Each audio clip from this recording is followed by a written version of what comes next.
Good morning, ladies and gentlemen. Welcome back. This is the Still Save Show. I'm your host, Just Dave, where we break down the breakthrough and we sit down with some of the dopest and coolest people who have some of the most inspiring stories of change and transformation you have ever seen or heard of in your life. And boy, do I have a story for you today. Ladies and gentlemen, welcome back to the new year. I'm so happy to be sitting down with my good friend, Latika Tillis. She told me not to call her a financial guru, all right? But I really want to. We'll keep it on the inside. We'll keep it on the inside? Okay. There's too much responsibility with the guru. Look, I mean, hey, you help us manage our money. And I really am grateful that you came to hang out with me because everybody in the new year, they're always trying to get their body right. They're trying to go to the gym. It's all about fitness and, getting their health right. But very few, not so often do we really talk about our wealth health. Yeah. Right? And that's why I wanted you to come hang out with me. Yeah. Because I need to make sure we get our money right. Let's do it. Yeah. So, Latika, how long have you been in this financial space? So I have been in the wealth management industry in various capacities and roles for 15 years, coming up on actually 16 years. This February will be 16 years. So I've been hanging around for a minute. Been doing this for a while. I know that's right, man. 15 years is a long time, man. But before we get into all that deep stuff, man, we know each other because you're married to one of my good friends. Got to shout out the homie. All right, Right Time Solutions. Yeah, there we go. Go ahead and I'll give you a second to shout out the hubby. Shameless plug. No, man, we go way back, and it's just been an honor to share this friendship with you guys, your family, my family. Rashid has been a blessing to me in terms of content creation and just being a dope friend. So a dope husband too. There we go. That's what I was waiting on. I was like, go ahead and give him. That's why you come up here is to show love to your spouse. All right? That's it. We're done. But finances. Yes. It's often taboo to discuss publicly. A lot of times folks don't want to talk about it, because we've made some mistakes. Like, I'll be the first to admit I'm not the best money manager in the world. Now, I'm not going to lie. I know how to make money. Right. Look. Yeah. But I've learned as I've gotten older that that's not anything to really brag about. I've made, multiple six figures, millions, you know what I'm saying? But if I ain't got $1 million in the bank, like, come on now, I really don't care. Yeah. So with that being said, 15 years in the game, you also wrote a book. I did. Right? I did. And it's not really like a book. It's more like a planner. It's like a workbook. Yeah. So there's it forces you to be active with your own financial situation. Because like you said, not only is it taboo to talk about it, but I think people get a little intimidated. Come on. When you actually have to start working through the process of breaking your stuff down. So it gives you some good information, but then it also gives you a lot of homework. Whew, man. But that's what it takes, though. Yeah, practical steps, practical things that you can do to actually improve your situation or enhance it, Yeah. Because, it's not just going to happen. It's not just going to come to you. Yeah. And that's what I thought. I thought, man, all right, I'm making money. Money coming in, but money's also coming out. That's right. Right? But take me back because it's easy to see you on this pedestal, right? Beautiful family. Help not only helping yourself in terms of your financial health and creating a legacy, but you've also been able to do it for so many others, individuals as well as companies. And but take me back though. Yeah. Take me back. Has it always been this glamorous? Yeah, I've always been glamorous. No, of course not. Of course not. There's always ashes that come before the beauty, right? Come on. And so growing up, I'm from A-Leaf, Texas. Shout out. Let's go. SWAT in the building. You know what I'm saying? Born and raised. Hold up. What school? So I went to Cummings Elementary. All right. Then I went to O'Donnell Middle School. Let's go. And then I graduated from Hastings High School in class of 01, baby. Don't do that. I'm so sorry to hear that. Don't cringe. Yeah. Don't cringe. Now, we got love for Hastings, though, man. We got love for Hastings. I'll give her a pass because she going to help me get my money right. Yeah. It's all love. It's all A-Leaf, right? So coming from the SWAT. Yeah, so grew up in a single mother household. Shout out to my mother. She really instilled a lot in me as far as stability and just doing the right thing. And so, like I said, single mother household, raising two young girls on her own. And her philosophy or her motto for her life, and I've learned a lot of this as I've gotten older, was just to not allow us to feel like we couldn't go without. Yeah. So what I didn't realize is that meant she lived sometimes purely off credit cards, or there are times to where mom didn't eat just so the girls could eat. I remember one day in particular, my mom was like, girls, let's have a picnic. Because all we had was a couple pieces of bread and some lunch meat. Hey, listen. So she had to make it be like, you know what, we don't have a lot right now, but I'm going to make this an experience that we can enjoy as a family. And so I came from that background. Not many of my friends or peers had a lot of money, but we grew up together. We had fun. We enjoyed each other, but money was never in the forefront. It was never a conversation other than, man, at some point we're going to go off. We're going to go to school. We're going to get a job. We're going to make all this money and we just going to, it's going to be live. Y'all should see how she moving her hands right now. She is so, she is so Southwest Alien, Texas right now. Hey, I remember them conversations. All the way from Alien. It was like, hey, bro, listen, when we get out of high school, I'm telling you, man, we're going to do this, and this. Yeah. We're going to be balling.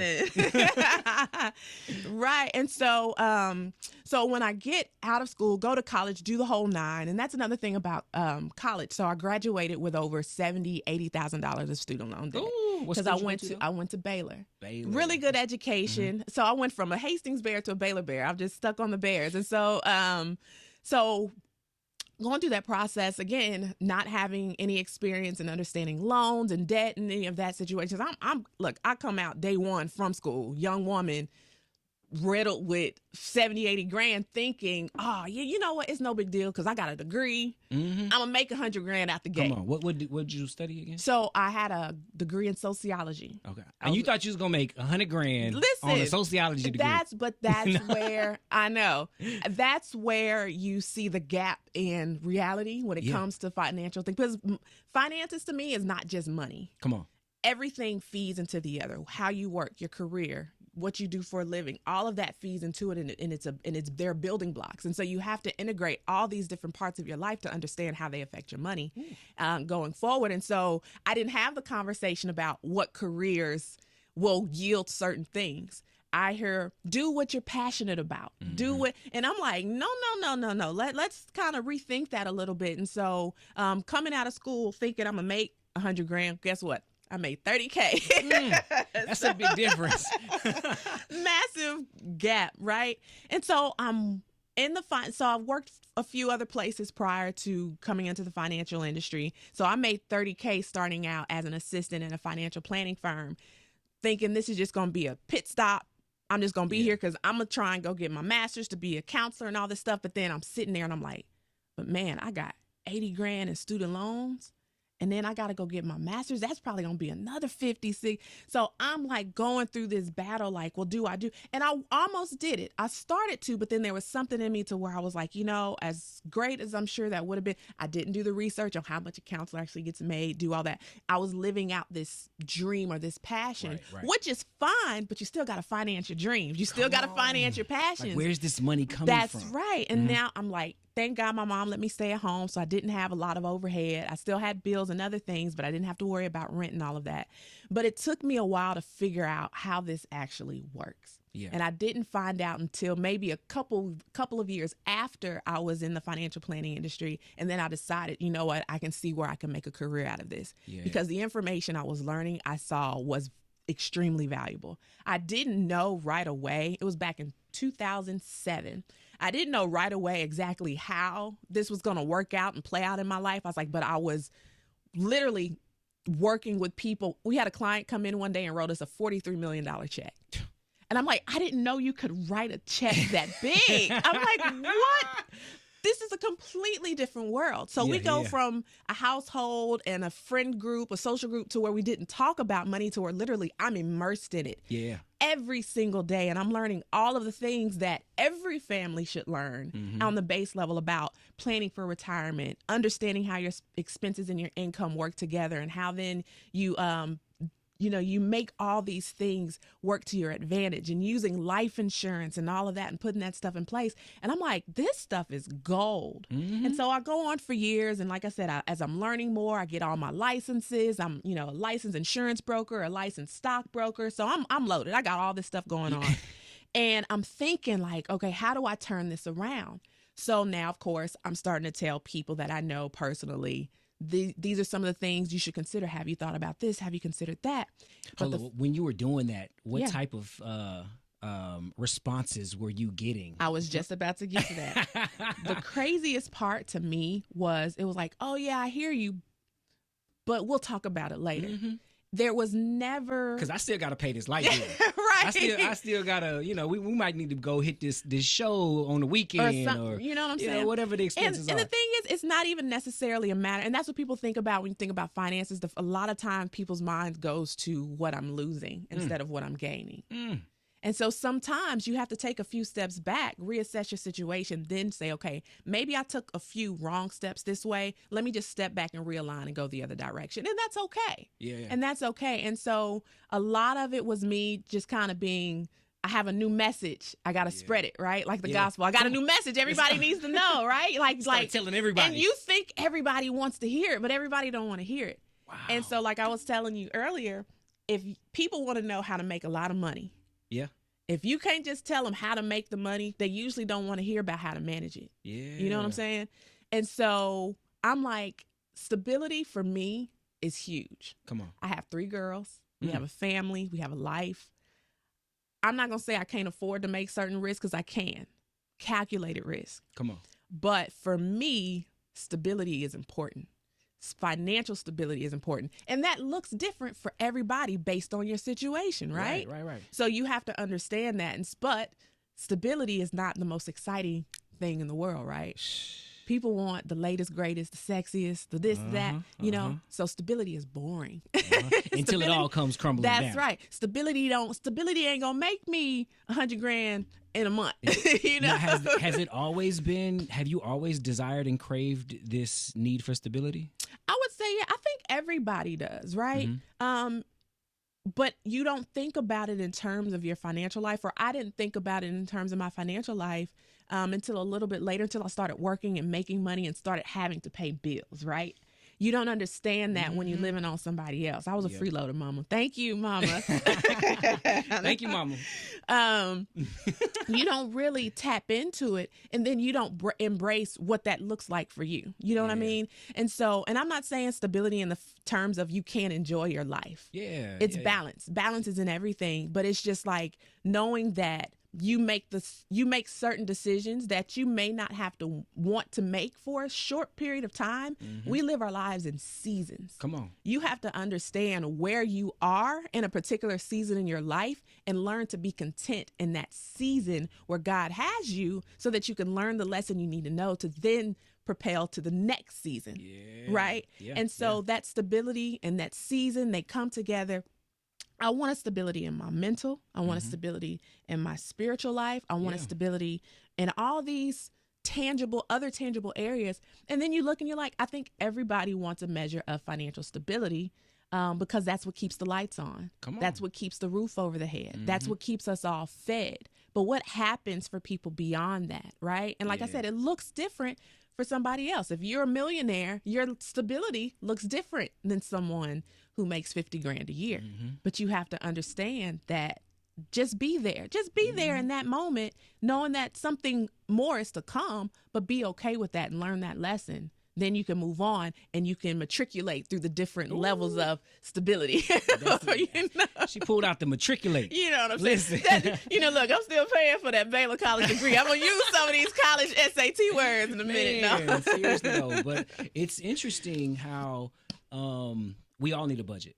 You mentioned something just a second ago about the millionaire versus the salaried employee who might be making 50, 60K. A budget is still necessary. Sometimes people think when you hit a certain financial bracket, oh, you're good, you can just spend.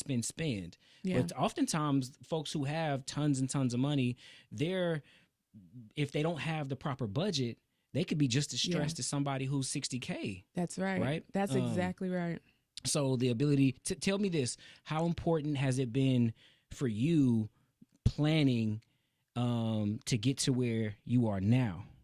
How important has it been? It's absolutely. been massively What are some of the important. steps you've taken practically to get to a place of stability. Right? So I want to talk specifically about what you said, that gap between expenses and your budget, depending on regardless of your income level. Mm-hmm. There's this thing called lifestyle inflation, or as we would probably call it in A-Leaf, lifestyle creep.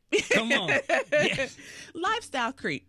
To where every time you get an increase, wherever it comes from, of income in your life, doesn't matter what the source is, you tend to also increase your expenses proportionate to that level. So you get you're the 60 grand salary. You could be a 60 grand entrepreneur. It doesn't matter. Mm-hmm. Like I said, doesn't matter how the money comes, but somewhere along the line, there's more money coming in. Yep. Okay, I'm making $500 more a month. So instead of you planning to say, I need to make sure my savings is right, I have this 3 to 6 months emergency savings account set up for it in case something goes down, so I don't have to go into debt to try and fix something, a car repair or something like that, or whatever. Because it always happens. Yeah. Whatever it is, you're thinking about the new rims you're going to put on your whip. I don't know. I just threw that out there, right? Saying, I've been looking at this G-Wagon, y'all. Listen. I love my minivan. Right? I love my minivan. I got 5 kids, so look, sometimes it's about function over anything else, man. Like, but training yourself to make decisions that are sometimes uncomfortable for a longer term goal. And here's the thing, you don't have to, let's say, and I use the example of the $500 income increase. Yeah. Okay. You don't have to attribute all of that towards your savings or investing or paying down debt or whatever. You could break it up and say, okay, well, 200 of this I'm going to enjoy and reward myself for the fruit of my labor because I've worked hard and I deserve it. But the majority of it, the remaining 300, I'm going to apply it towards paying down some debt or building up my savings account or starting to invest or whatever the case might be. Now, granted, that changes for every situation. So you've got to use things like the workbook and certain, another shameless plug, threw it in there. Yeah. Things to help organize your financial life mentally first, and then practically to then actually say, where am I today? And how do I need to best allocate this money today? Because you might get another increase in 12 months and that allocation looks different than it did 12 months ago, just because you're at a different place in your life. And you just have to always be in tune and be a little bit more intimate with your financial situation than most of us tend to be on the regular. Hold on, you got to say I'm that very one more time. intimate with my money, brother. Listen, I know exactly. Please say that one more time. Financial intimacy. Yes. Oh man, it's like we don't even want to communicate with our finances. Yeah. It's almost like they're the estranged spouse sleeping downstairs. Right. You know what I'm saying? It can be overwhelming, right? It can. And like I said, and unless we're not learning how to make a bunch of it or spending it real quick, that's where the enjoyment comes, right? I'm happiest when I can make a lot of money real quick, and then when I can spend it just as quick. Oh yeah. It does something to you. Something in your brain releases and you feel good, right? You know, I'm making my dreams happen. My material dreams are coming true. And they make it so easy nowadays. Listen, I'm talking about Apple Pay. I can just swipe here, swipe there. I be forgetting that I'm actually spending money sometimes when I push the little button on the phone. I be like, wait a minute, it's connected to my bank account. Hold on. It's too easy. It is too easy. But it feels so good. It does. Until you go get that credit card statement or what have you, and you realize, dang, like I done outspent what I have money to actually put on. Because I'm strategic. I say use credit cards, but I say use credit cards strategically. In the workbook, I tell you how to use credit card. Actually, not in the workbook. I have a separate credit optimization guide that actually tells you how to use credit to enhance and optimize your credit score. So I'm not one of those that's completely like Dave Ramsey. But again, you have to know where you are in that season of your life to be able to utilize these strategies appropriately. And that's where I come in, is I help you analyze your situation and look and see what's applicable to you right now. And I'm a tough love. I'm gonna tell you how it is. Yeah. You know what I'm saying? We need that though. We need that though, because a lot of times we're in positions that we're in is because of our own decisions, own habits, right? And you said something earlier about the psychology behind it, right? There's a mental feeling when it comes to spending our money. And I think you mentioned Dave Ramsey earlier. I've heard him say oftentimes, you know, when you're tackling your debt, You want to go after the small bills first, right? Because it builds a sense of confidence when you're able to pay off a bill, right? Pay off a credit card. You're like, oh, wait a minute, I could do this. That's right. Now you go after something a little bit bigger. It's almost like a boxer, right? That's right. They always set you up with the fights that they know you can win and before you can take on the big dog. That's right. Because you need that confidence. That's right. In tackling. Was there ever a time when you lacked that confidence? Yeah. Like I said, especially coming straight out of college. You know, my dad would always say, it's time to meet the real bear now. Ooh. It's time to meet the real bear. Yeah. You know, because you're kind of left to whatever devices you think you have. And you have people around you that kind of help you get, answer questions and figure out life and go on like that. But those people can only give you what they know. Yeah. And so when you're at a place to where you're like, look, I got my first paycheck. I don't really know exactly what and how I'm going to roll with this. I just know I got to pay bills. My mind for a long time didn't go anywhere past paying my bills. Yeah, yeah. Now, I was responsible. I got that. I learned that. I got that.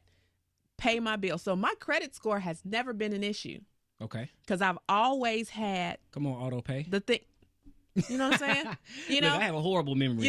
If it ain't on auto pay, and the worst thing is when your bank cancels one of your debit cards or credit cards, and then you have to remember all the different accounts that were attached to that card.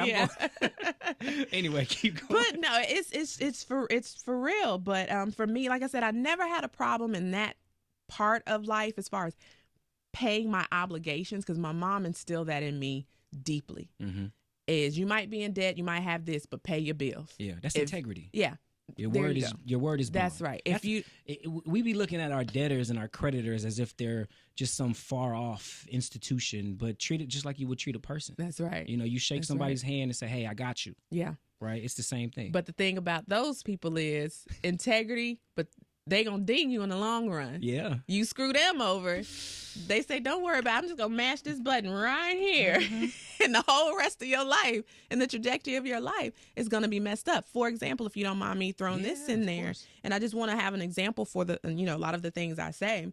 For example, when you do pay off debt, one of the things I advocate is the reason why most people stay in debt so long is because of interest rates. Yeah.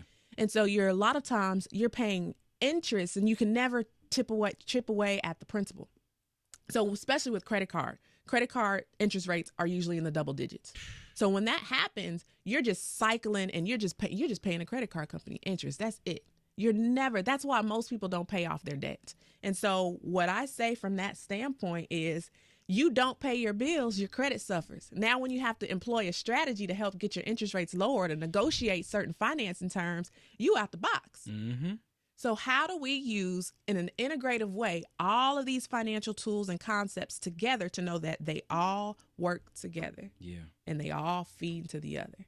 But as far as financial confidence, like I said, it took me a good 5 or some odd years working to even realize maybe I should start allocating to my 401k or things like that. I think about maybe year 7.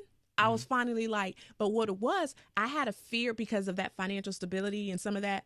Part of what drove me in my early financial journey, I will be honest and say, was fear. I just had this inherent fear of not paying my bill or not doing, so that's really what kept me on track to that, to where it was like, well, I can't afford to contribute to my 401 because I got to pay my bills. I got to pay my bills. Now I would go out. I would do my thing, right? I would pay, Hey. But again, it was like, when we don't make money, we I can't wait to make money so I can go out here and do this, that, and the other. Everything we've been watching online and on Amazon, we got it all in the cart already on Shein and Fashion Nova. You be ready to go. Your shopping cart stocked until it's time to spend the bread. But I paid my bills. I had no confidence to do anything other than paying my bills. Well, you know what? We're going to talk about, when we come back, where that confidence came from and how you've been able to leverage that confidence to help so many other people. Ladies and gentlemen, I'm sitting down with Latika Tillis, financial guru. That's right, ladies and gentlemen, practical money management. She's got the financial plan and the planner. So when we come back, we are going to talk about how she went from point A to point B and how you can do the same right here on the Still Saved Show on Houston's Inspiration Station, Praise 92.1. Welcome back, ladies and gentlemen, to the Still Save Show, where we break down the breakthrough. And we have been having the time of our lives with Latika Tillis, financial guru. I'm gonna call you a guru. I don't care what you say. I don't care. Anytime somebody comes from the SWAT and does big things, listen, you are a guru. Gotta get props. You wrote a book, man. Like, that's not no like easy feat. Yes. You know, you put pen to paper Yes. and produced something that can help and literally save lives, right? So I've had the chance to go ahead and get my copy, and I started doing a little bit of homework. Yeah. But I got more work to do. I ain't even gonna lie to you. I got more work to do. But before we left, you talked about this fear, right? That was holding you back. And you talked about how building confidence by paying your bills. What shifted? All right. What shifted in your mindset that took you from fear to fearless in terms of your money and just being able to really experience that breakthrough financially? Yeah. So again, most of this came from me finally something clicking in my brain from where I was working in the financial planning industry. Yeah. And it was that $43 million check. It was only the $43 million check. But it wasn't just the amount of wealth I was exposed to. Because like you said, it's one thing to make the money. Yeah. It's another thing to understand what to do with it.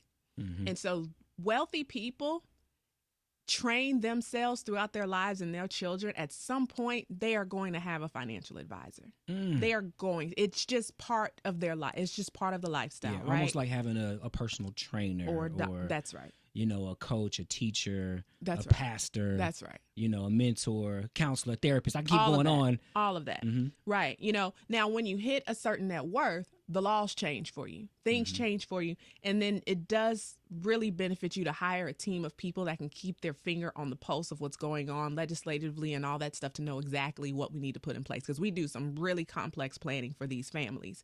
But after a while, there's this track record that was built, and I started to see how we were doing, what we were doing for these people, and I saw the consistency of how much money we continued to make for our clients that already had a lot of money. Right. And proportionally speaking, 10% on $1 million is going to yield more than 10% on $10,000, but it's still the same return. Right. And so I'm watching this happen, and I'm just seeing over and over. Every client comes through the door. We're doing similar plans based on their situation. And I'm just watching how all of this stuff is breaking down and how it's benefiting them and their family and how they're like, their kids are graduating from college debt free. Mm-hmm. They pass away. They've got money to give to their children. They ain't got to set up no GoFundMe, do no fish fries. That's what I'm saying. And it ain't just about putting somebody in the ground. Right. It's about actually creating a legacy. You said earlier the word legacy. You create this legacy through these different products and tools. Now, a lot of times because of the lack of education and we don't know, and there's the fear behind it because it's just like, I have fear because I don't know and I don't understand. And so because I don't want to take that step, I just don't worry about it because I don't know what questions to ask or if this is even right for me or how. I need an advisor. I need somebody that can help me answer these questions on, I know I need life insurance. I know I need to invest, but I have absolutely no idea where to start, who to go to, how do I get a policy? How do I even open a brokerage account?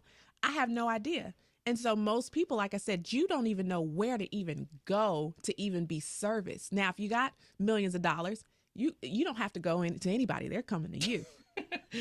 Right? Trust me, I know that game. Right? I know how to prospect. Right. But when you're not necessarily the most profitable, you still need the information, but nobody's there. And so I just started to see exactly how we would do this over and over, the same thing over time for these people. And I'm like, this stuff works. Mm-hmm. This is not a gimmick. It's not just for rich folk. And it's not just for rich people. That's what I was getting at. How do we make this work first for myself? Come on. Because I had to be the guinea pig, right? Ooh. And so I began to see, and I would begin to borrow. I say, okay, this applies to me. Let me take that. Mm-hmm. This doesn't yet. Let me put that aside.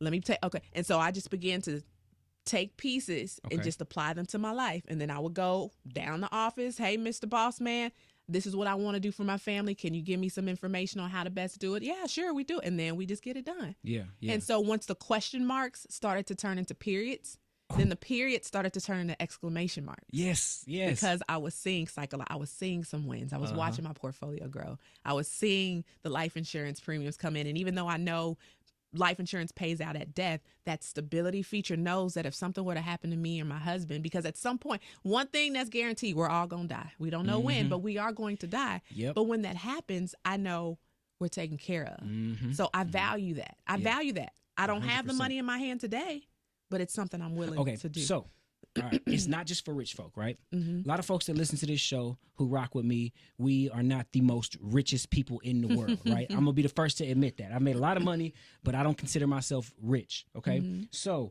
when you find yourself, for those of us who find ourselves in these positions where we're living paycheck to paycheck, right? Or we feel like, man, I really don't have the extra money to say, like even saving sometimes seems like a stretch, much less investing or life insurance or stocks and this and that, right?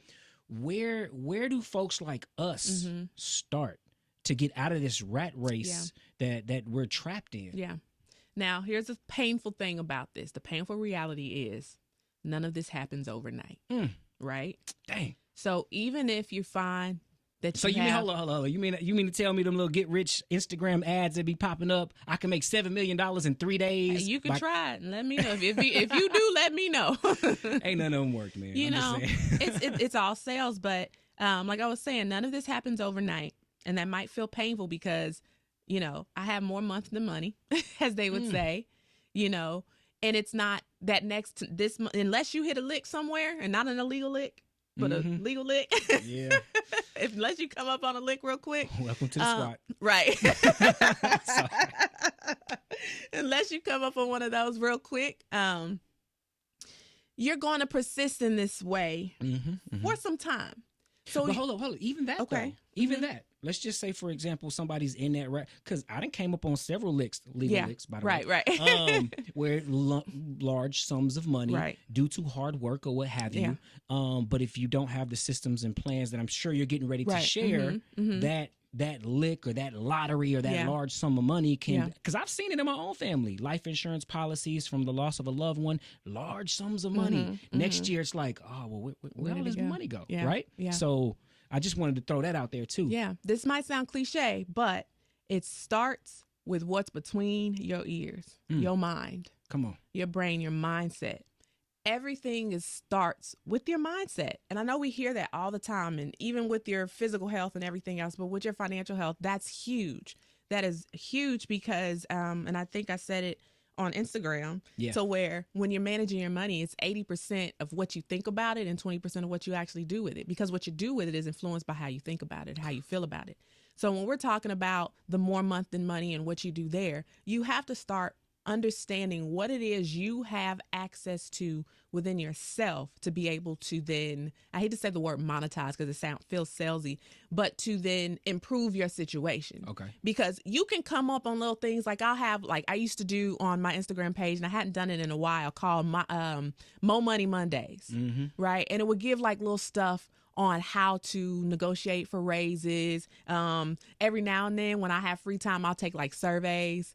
So they have these little apps you can take surveys, but some of those things, those side hustle-y type of things, or some of those, I wouldn't call those side hustles. Those are more things that are just kind of buy some time or you know, you make $30 here, $20 there. That's not really significant enough to really get you up the road. Right. You know what I'm saying? That might help cover a little piece of something, but you're still kind of in that place to where you're struggling.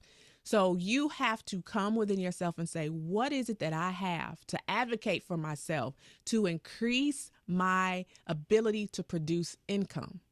And I say that, and that means, for instance, if you only know, and I know a lot of young people, because this is assuming that we've already like minimized all of your expenses. That's We've right. already gone through and made sure we're not doing any unnecessary And the spending. reason why I didn't mention that right away is because a lot of time when that happens, sometimes it usually isn't a result, because you got two things that go on. Either you are spending too much money, right, or you just don't make enough.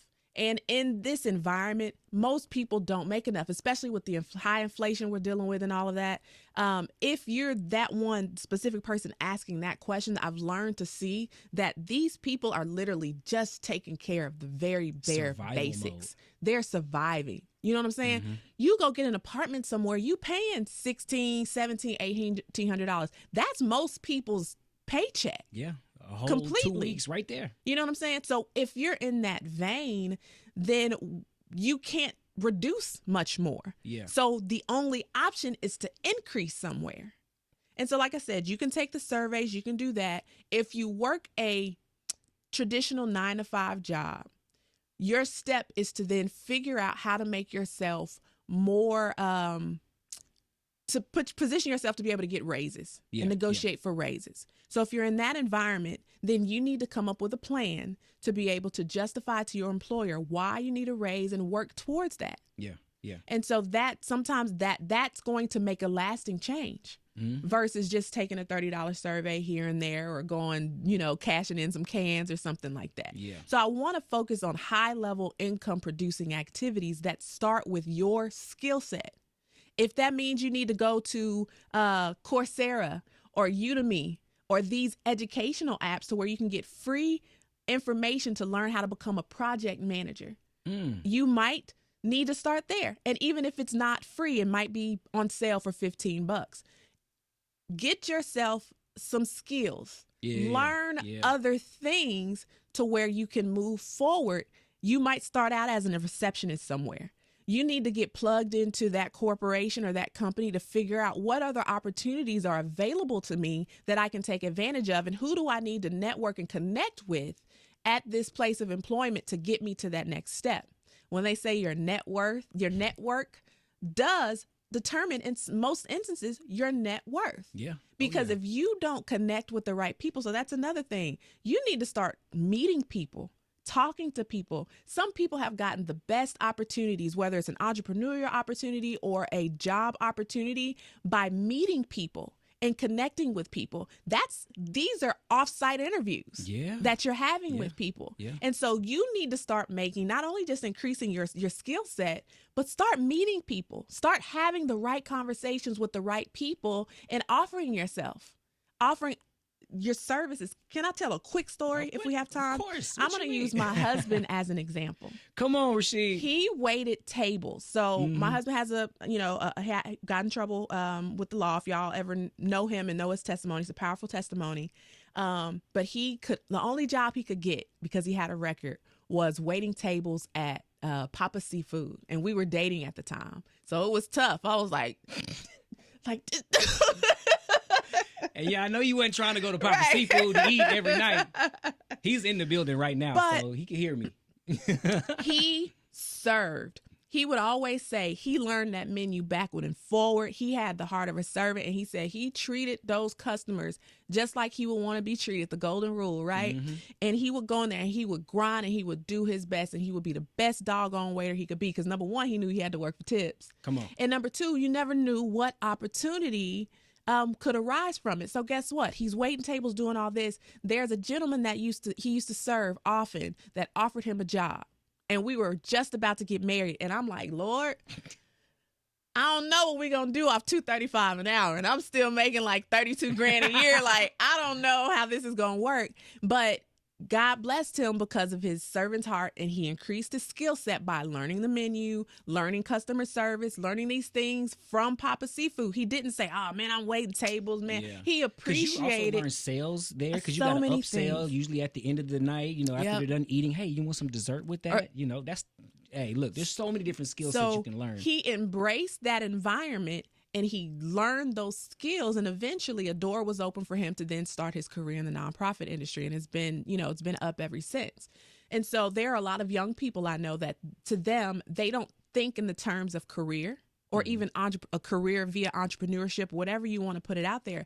They think in terms of a job that pays hourly, that doesn't have benefits, because that's part of your salary package, because people have to go to the doctor often. If you don't have benefits and you have to pay insurance out of pocket, that affects your budget, right? So when you think about these things, you have to think of, how do I elevate my mind? That's a big key for me. On my website, you see elevate your mind, elevate your money. You elevate your mind outside of where you are. You learn new things, new skills, meet new people to then propel yourself forward. And then that's where you start. And like I said, these things don't happen overnight. So I wish I had the magic pill that I could tell people, go do this now, and next month, and the next month, and the next month, your money's gonna catch up with your month. I wish I could tell you that. And it just changed your life overnight. But the reality is that's not how it works for 99.8% of the people out here. So if you're working at Walmart and you stocking shelves, what's the next step at Walmart? You don't want to stock the shelves all the time, making $10 an hour, whatever it is they pay. Is there a manager position? Is there a corporate office? Walmart has corporate offices. Do you want to shoot for the corporate office? And you change your mind to say, what do I need to do to get to that point? Stephen Covey, in his book, 7 Habits of Highly Effective People, one of his laws, and I taught this to second graders, begin with the end in mind. Where do you want to go? And come up with a plan to work backwards to get yourself to that place. So I'm sorry I can't tell y'all how to go make an extra $1,000 a month tomorrow when you barely making it, but at least start there, y'all. Like that you can control. Sometimes you just got to get on base. Yeah. I grew up always swinging for the fences. Yeah. For all my baseball fans out there, every time I'd wake up, I'm looking for a home run every time. Striking out every time. I'm striking out every time. But sometimes you got to be okay with a bunt. And that's a sacrifice. Sometimes you got to take a sacrifice just so somebody else can get on base. Or sometimes you yourself have to get on base. That's right. And wait for the next opportunity to get on base. Those base hits then lead to more confidence. Yeah. And every now and then, that perfect pitch comes down the middle. There you go. And now you're ready to hit it out of the park. That's right. So I've learned, like you said, taking those baby steps builds momentum. Yeah. It's a snowball. That's right. It's a snowball. One thing I love about the Practical Money Management Financial Planner is that it takes work. All this takes work, man. All this takes work. I've learned that faith without works is dead. There you go. And so I ask everybody this that comes on the show, right? And I know that you're a woman of faith. Your family, like even in y'all's businesses, I see y'all praying and I love it. Tell me this. Throughout all the struggles, the highs, the lows, the victories, the losses, how has your faith kept you and propelled you to success? Even when, because money tends to be not just intimidating, but it's a very intellectual, it's like numbers, right? But tell me about those moments where he defied all odds. Like, how has your faith kept you in those moments where you're like, nah, I don't even think this is going to work out? Yeah. Well, we know God knows everything before we even know it. So from a faith aspect, I just have always believed that no matter what happened, even in the lows, God was there. You know what I'm saying? And in the lows, there are lessons to learn. And so we understand that even Jesus went through many lows, and we knew what the result was. It says, count it all joy when you suffer various trials, because we know it's working things out in us that we just don't even know and understand. So I've always just believed that in God's sovereignty, that even when things don't work out, that he's always going to be there. He's always going to be, in a sense, sometimes that safety net, even when you bump your head. I've seen real time, there are times where God, it feels like God ain't there, right? And you just like, Lord, you got to come do something real quick. Like, we want it quick. Like, Lord, come do this quick. But he's like, nah, just season there for a little bit, because I'm trying to show you something. I'm teaching you something. Let it marinate. Because I'm teaching you something. And when you have a relationship with God enough to know that his character is only for good for you and not for harm, you know that in those times where it feels off, that there's something in it. And you just got to go through it to then get to the other side. Like you say, a breakthrough. That's the whole definition of a breakthrough. Yeah. You know? Yeah. So that's where my faith has kept me. And like I said, and there's times where God has actually shown his hand. And I'm like, thank you, Lord. Come on. Thank you, Lord. With Rashid's business, this was a massive faith walk. He's decided I'm quitting and I'm going full time. I was like, wait, pause, time out. To the stability. I know. And that's where it was. My mind, all these things started firing in my head. And then I stopped and I went and I prayed. And God showed me a few things and he gave me peace. And I said, okay. I said, Rashid, I'm behind you. I said, I'm behind you. I don't know what's happening. I don't know what's going to happen. I don't see the way. Yeah. But I'm going to trust that you know God and you're seeking God. And we just going to ride on that. Yeah. I didn't have a plan. I just hope they did. Yeah. You know? I love it. But man. I just let it be. I just let it ride, you know, and just say, all right, God, you got us. You've never left us, nor have you forsaken us. And you're not going to start today. Come on. So that's what that is. Well, you know, it's amazing. There's many people out there in situations where they do feel like God has forsaken them because their situation isn't the best. Let us be a reminder, and that's what the Still Saved show is all about. You know, Romans 8:38. Yeah. You know, there's nothing that can separate you from God's love. And even in the realm of finances, where sometimes we make poor decisions. Yeah. We have bad days and we overspend. You know, the holidays just came around. Yeah. Even in the midst of our overspending, sometimes God still loves us, and you can still turn it around, right? You can still turn it around, and that's what this is all about. So do me a favor before we leave, man. This has been phenomenal. I can't wait to continue to work through my financial planner. But do me a favor, tell everybody out there how they can stay tapped in with you, connect with you, and get the financial planner to change your life. That's right. So the financial planner is just the tip of the iceberg of the things that I've got planned and things that are going on. So on Instagram, you can follow me at Latika_Tillis. I'm going to spell that, y'all, because my name is not like Becky Smith. So it's so Latika is L-A-T as in Tom, IKA_Tillis. That's TILLIS as in Sam. I have to spell my name at work all the time. Every single day. So try having a name like Dave. I mean, I got it made. I got it easy. Difficult, I know. Yeah. And so, like I said, so Instagram at Latika_Tillis. And then you can also connect with me on my website. This is a little longer, but it's financialcoach.latikatillis.com. Okay. So once you learn how to spell my name, you got it. That's it. Just keep rolling with that. Okay. So like I said, on Instagram, you'll find tips and tricks and quips and things like that. And on my website, you'll actually see what programs and products I have available for you. So start there. I love it. Well, thank you. Thank you so much for coming to kick it with me. Sharing, you know, from your wealth of experience and knowledge and being so open and transparent. I appreciate it. Thank you for the invitation. I really enjoyed this. Of course, anytime somebody from the SWAT wants to come through, especially somebody as cool as you, we're going to have to get Rashid up here one day to talk about that faith scare, how he scared you by branching out. His story is so awesome. Man. I can't wait. Well, ladies and gentlemen, thank y'all so much for kicking it with me every single Saturday. I hope your new year has been incredible so far. Don't forget to go get the financial planner from Latika Tillis at Latika_Tillis. Ladies and gentlemen, we have just broke down the breakthrough here on the Still Saved show, and I will see you next week. Let's get it. Peace.